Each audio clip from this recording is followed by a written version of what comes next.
ito ay rated SPG. Striktong patnubay at gabay ng magulang ang kailangan. Maaaring may masiselang tema, lengguwahe, karahasan, sexual, horror o droga na hindi angkop sa mga bata. So guys, sobrang sakit nga na nararamdaman ngayon ni Zoe at talagang wala siyang ibang sinisisi kundi itong si Annalyn. Kung saan ay gets din naman sapagkat para sa kanya, naging ganun lamang ang kanyang ina dahil nga sa galit nito kay na Annalyn at Lynette. Samantala galit na galit pa rin nga si Giselle kay Justin at kahit anong hingi ng tawad ng kanyang anak ay hindi niya ito mapatawad dahil nga sa maraming nawala, dahil nga sa pakikipagsabwatan nito kay Moira. At sinabi pa nga nito ni Giselle na mas matindi pa itong si Justin at mas masama kaysa nga nito kay Zoe.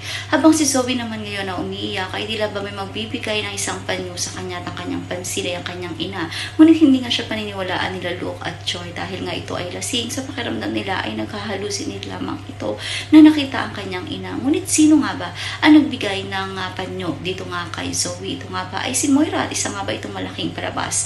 Yan ang mga dapat nating abangan dito nga lang sa Abot Kamay na Pangarap.